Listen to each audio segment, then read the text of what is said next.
All right, people, I think I'm on live. Here we go. So let's find what I'm looking for. So welcome to Trout Hunter 3, podcast number 3. So this is entitled, These Tiny Streams Are Hiding Monster Fish, and Here's Why. The water just explodes, not a gentle sip, not some subtle rise, but a full-blown detonation. My rod a second ago, just calm. My rod, sorry guys. My rod a second ago, just a calm extension of my arm, is now bent completely in half. Pulsing with a life that feels totally out of place in this tiny creek, the drag is screaming a high-pitched cry against a power it was never built for. Line is peeling off and the reel at the insane speed, a thin thread slicing through the clear water, connecting me to some brutal and unseen. My knuckles are white. My heart is a trapped bird hammering against my ribs. You can see the white water churning, the rod tip buckling like it's been hit by lightning. This is pure chaos. And it's happening in a stream that you could have practically jumped across. The fish turns, a massive flash of gold deep under the surface. The line goes slack for a heart-stopping second before tightening with a sickening lurch. He's running, and I'm just along for the ride. I'm scrambling downstream, stumbling on slick rocks, just trying to keep some tension, while trying to wrap my head around the sheer size of what's on the other end. And this isn't just a fish, it's a monster, a creature of myth that has no business being here. Just as I get a glimpse of its massive tail breaking the surface, a true sign of its size.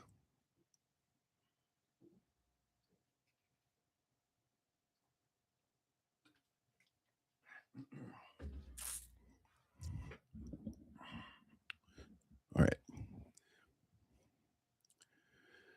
Now, how can a fish that big even exist in a small creek this size? I mean, look at this place. It's intimate, it's unassuming, it's a kind of water thousands of people drive past every day without a second glance, writing it off as a drainage ditch, a place for minnows and crawdads. We've all bought into that old saying, big water, big fish. We picture huge rivers, sprawling reservoirs, deep, scary lakes. We think we have to drive for hours or even days to some famous crowded fishery, even with a shot at a real trophy. But I'm here to tell you that that's not just the whole story. What you saw wasn't luck. It was a formula. And today we're going to break down the formula and show you how these forgotten little trickles of water became trophy trout factories. For years, I've seen us pull giants. From streams that seem impossibly small. You've seen the pictures, you've watched the videos, and the number one question is always the same. How is that possible? The answer is an environmental recipe. A perfect storm of conditions that lets a few special fish grow to epic sizes right under our noses is a formula made of 3 key ingredients. Can you figure it out? Cover, temperature, and food. These aren't just vague ideas. They're real, readable signs in the landscape that you can learn to spot. Today, we're going on a journey, not just to fish, but to read this creek together.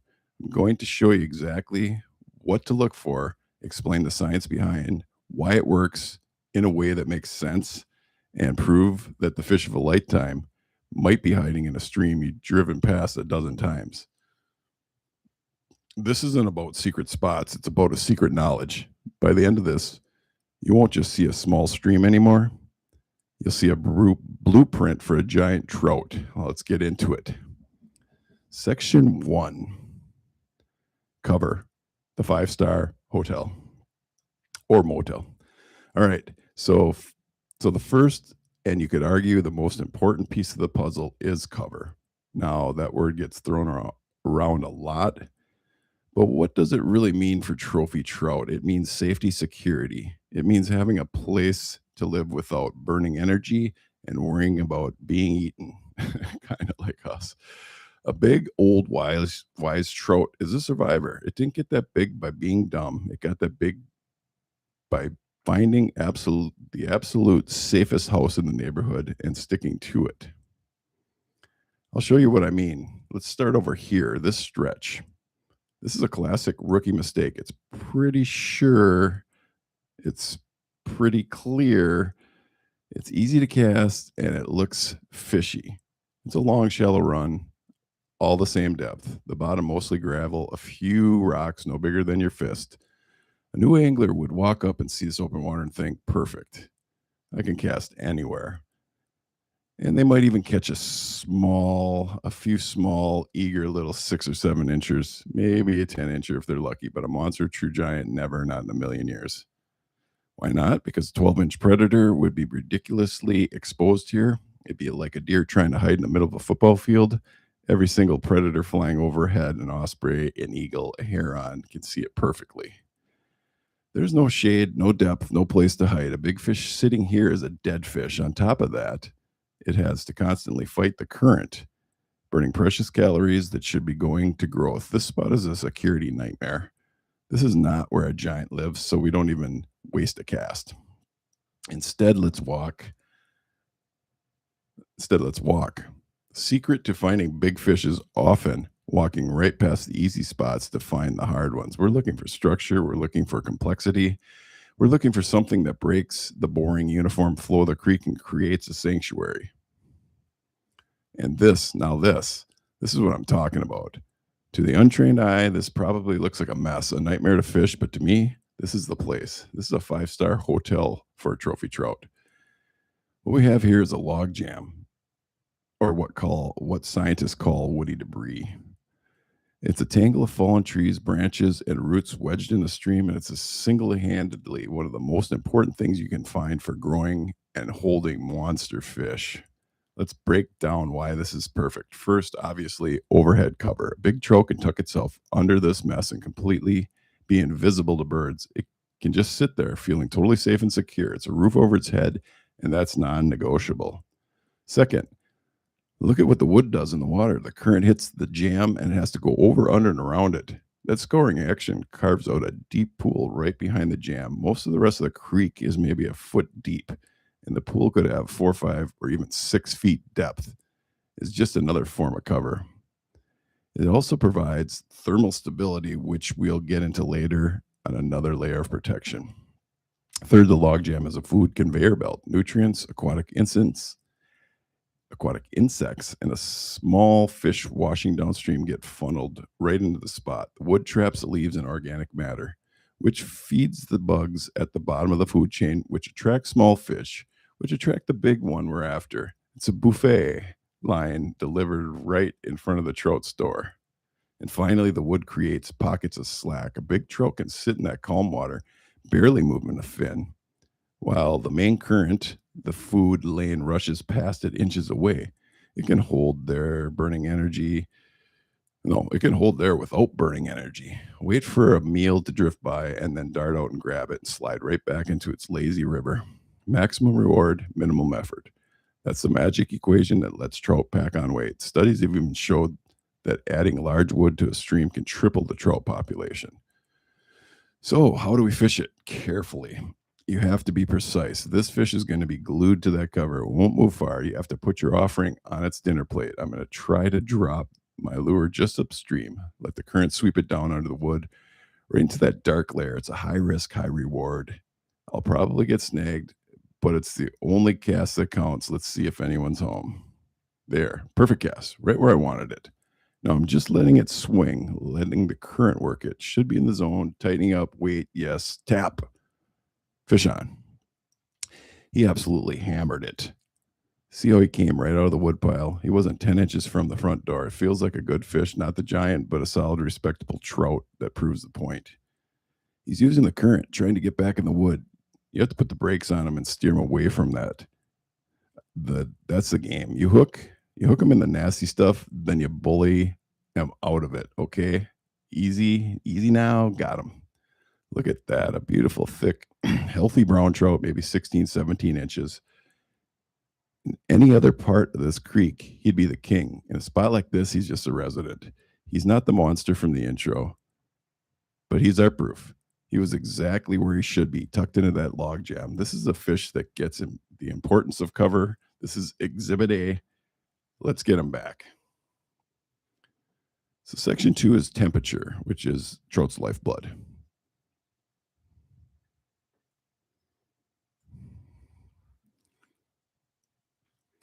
That fish was a perfect example of our first pillar, cover.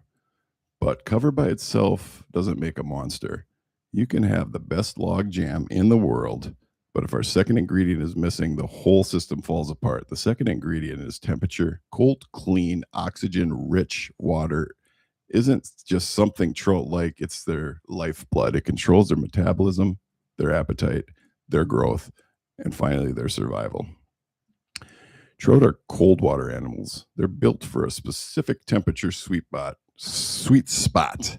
For browns and rainbows, the optimal range for feeding and growth is between 50 and 65 degrees Fahrenheit, 10 or 18 degrees Celsius.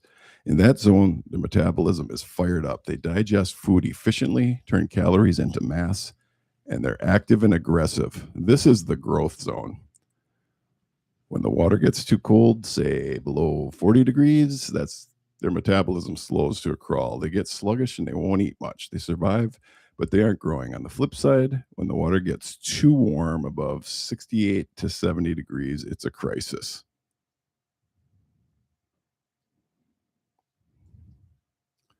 Warmer water holds less dissolved oxygen. So just when the trout's body needs more oxygen because of the heat, the amount of available oxygen in the water is plummeting. It's a devastating 1-2 punch. The fish gets stressed, stops feeding, and if it stays hot for too long, they die. So how does this tiny, shallow little stream like this stay cold, especially in the summer? You would think it would heat up like a puddle on the sidewalk. The answer, again, is the landscape. It comes from two main things: shade and groundwater. First, look at the canopy of trees lining the banks. This is a healthy riparian zone. It's like a giant umbrella shading the creek from the sun. On a hot day, a fully exposed stream can be 10 or 15 degrees warmer than a shaded one.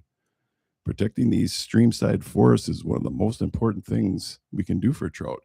I've gone to streams that were pushing high 60s, but I knew they had plenty of cover, foliage, canopy, and it kept it a couple degrees cooler than all the other streams around with little or no cover, and it always produced brookies, shockingly. So undercut banks and a nice canopy makes all the difference. So, but the real secret weapon is in so many small streams is groundwater. A lot of these creeks aren't just fed by rain, they're spring fed. Deep underground aquifers hold water that stays at a constant cool temperature all year round, usually around 50 to 55 degrees. The groundwater seeps into the creek bed, a constant injection of natural air conditioning. This creates a thermal refuge, a haven for fish escaping warmer rivers. So important in summer. Very important in early spring or winter because it's warmer in winter and it's cooler in summer. These spring creeks offer a large growing season since groundwater keeps them from getting too hot in the summer and freezing solid in the winter. These fish have more days in perfect temperature zone for feeding. More good days equals bigger fish. It's that simple. So I fish most of my time up in northeastern Wisconsin, northern Wisconsin, a little bit of central Wisconsin. And wasn't much food and the waters would freeze over, and drought seasons, longer winters, very difficult to find the numbers that I find out in the driftless area. And I did find fish. I worked very hard in difficult conditions. It's like being in a jungle. So I've done that, and I find that going to the driftless area, that's the only place I go if I get a chance, because It's this limestone creeks, second to none in the state, the country, and probably in the world. We have the biggest concentration of supposed chalk streams, limestone streams, or called spring creeks. Very, very fortunate.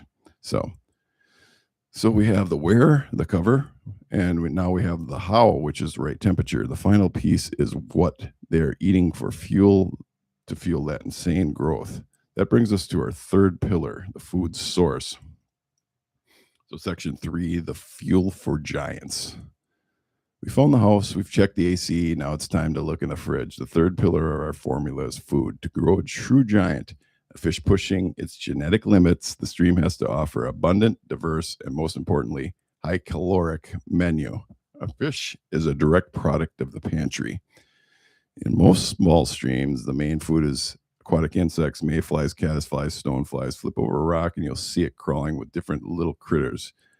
You've got a healthy system. This is the bread and butter for most trout. A stream with great bug life can support a ton of healthy, average-sized fish. But to get from the average 12-incher to a 20-inch monster, the diet usually has to change. It's simple math. A trout can spend all day sipping tiny mayflies just to maintain its weight, or it can eat one big high-caloric meal and have a surplus of energy to put towards growth.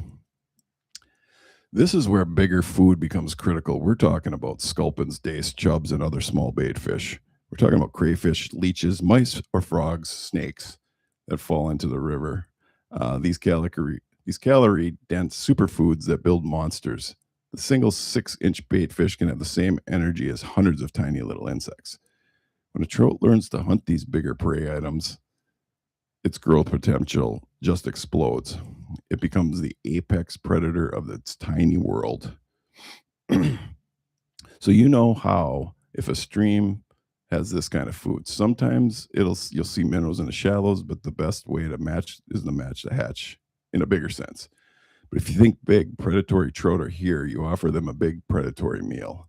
That's why I'm switching up. I'm taking off the smaller lure and tying something with a much bigger profile, a streamer or a quarter or half ounce Panther Martin style spinner, designated to imitate a struggling bait fish. Gulp minnow, 2.5 size, and Rapala, 2.5 inch. Work fabulous. It's got some of the biggest fish of my life on those. This change in tactics is the key. Fishing a big streamer is a different game. You're not trying to delicately trick a fish. You're trying to trigger a predatory, aggressive, territorial reaction, a bold move. You'll get fewer bites, no doubt. The smaller fish will often ignore it or even spook. You're intentionally filtering out the small fry. You're hunting for one specific fish, the biggest, baddest resident of the pool. Ironically, a healthy population of smaller trout can be a food source, which I didn't really consider. Cannibalism is common. Big brown trout won't think twice about eating a 6-inch brookie. It's quality over quantity. A stream with a lower density of fish but awesome habitat can often produce bigger individuals because there's less competition for the best houses and best food. And I have personally witnessed 3 times in the driftless area 20-plus inch trout with 16-inch trout, tail and head on the sides, and half of it swallowed down its throat, and the other 2 times with the giant tail sticking out of its mouth. You're talking at 20. Each one of these fish was over 20, probably closer to 24. And they have 16-inch fish in their mouth, and they're digesting it, and they still hit my spinner. So now we have all 3 pieces of the formula. We need to find a spot that combines them all. A deep pool with great cover, fed by cold water, our thermometer found, and we need to present a meal worthy of a giant. I think I see a place ahead. It's got a deep, shadowy pool, undercut bank for security. It's at the end of a riffle. There will be washing food right into it. This is it. This is where theory gets put to the test.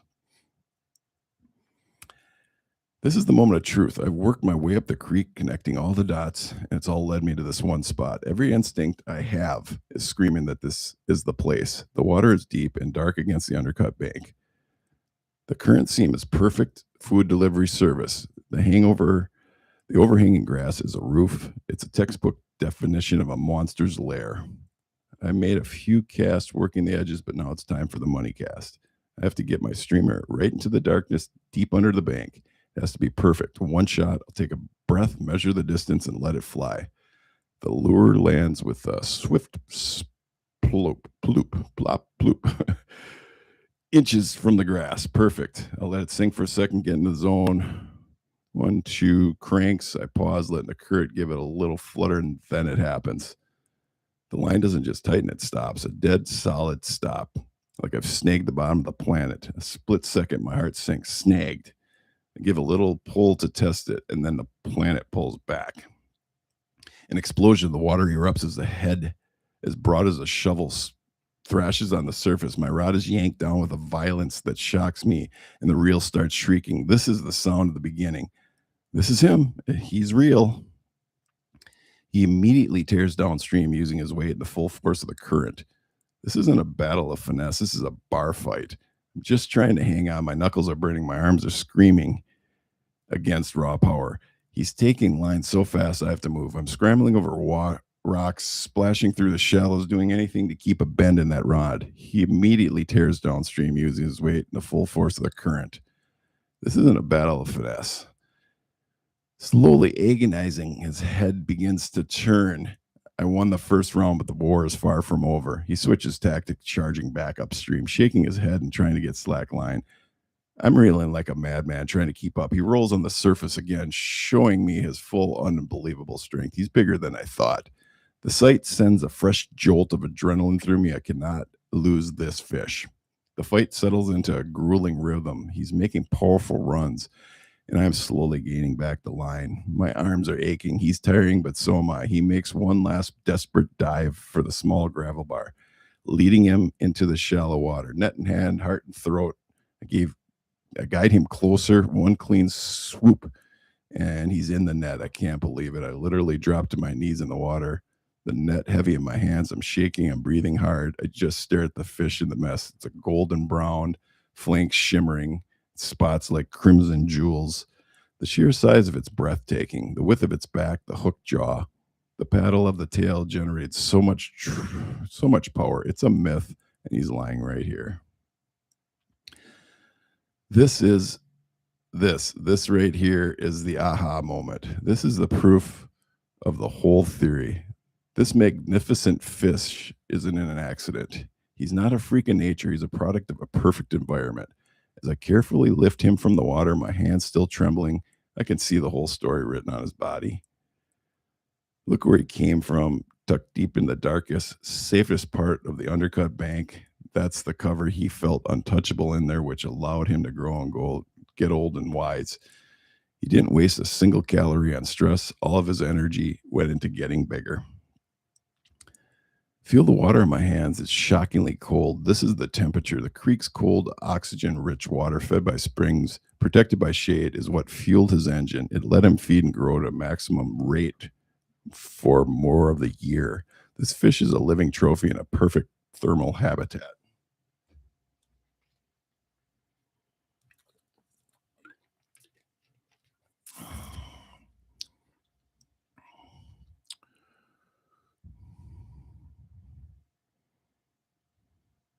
And finally, look at the lure in his jaw, this big, meaty streamer or spinner. He didn't want a tiny bug. He wanted a meal. That's the food. He grew this big because the stream offers a rich supply of bait fish or other large prey. He learned to hunt efficiently, targeting high-calorie food that let him overgrow everyone else. He is the king, the apex predator, and he got there by eating like one. Cover, temperature, food. That's all here in my hands. The three pillars working together to create this masterpiece. It isn't just a fish story, it's an ecological lesson. It's proof that if you learn to spot these three things, you can find fish like this. They're out there hiding in plain sight in streams most people drive right by. What a fish, what a day. There's a real sense of privilege that comes from holding a creature like this. This fish is an old survivor, but a fish this special belongs right here in our home, in his home. It's our job to be stewards, to make sure fish like this have a future, to let them go.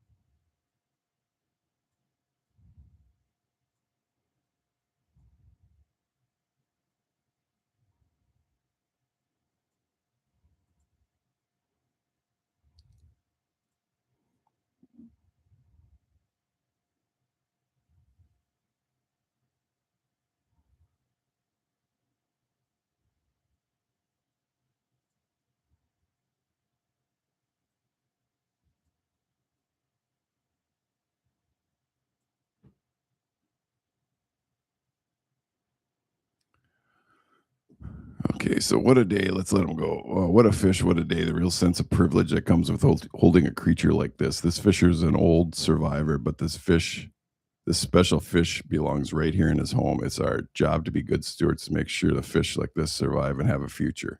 Watch this. He sits there for a second, catching his breath, and then one powerful kick of that massive tail, he's gone, melting back into the shadows. That slight of the release, the sight of the release is every bit as rewarding as the catch. It's a perfect ending to an incredible encounter. So let's quickly recap the formula that made it all possible. First, cover. We walked past the boring open water and searched the messy spots, log jams, deep pools, undercut banks that offer safety and security. See structure as a signpost for monsters. Second, temperature. We use the thermometer to confirm the stream has cold, oxygen-rich water. That's trout's lifeblood. Look for the shade and signs of springs. A cold stream in the summer is a magnet for the biggest fish around. And third, food. We knew a giant needs a giant meal. We switched to a bigger lure to imitate baitfish, specifically targeting the apex predator in the pool. Understanding the whole menu is the final key. The best part, this knowledge is yours now. You can take this formula, cover, temperature, and food and apply it to any small stream near you. Start exploring, walk a little bit further. Take the water's temperature. You might just be shocked to find that the ditch you drove by every day is actually a hidden gem, a tiny stream holding monster fish. Thanks so much for joining me. It's been awesome to not just catch a fish like this, but to share why behind it. If you've enjoyed this and want to learn more about finding big fish in unexpected places, hit the subscribe button, and I really want to hear from you. Leave a comment below. Tell me if you've ever been surprised by a big fish in a small stream, or if you're going to try this formula out. I read every single one. Now get out there, take care of our waters, and start looking at those little blue lines on a map a whole lot differently, and never know what you might find. Thanks for watching. Trout Hunter, Wisconsin Trout Fisherman, Brookie Bob, and good fishing.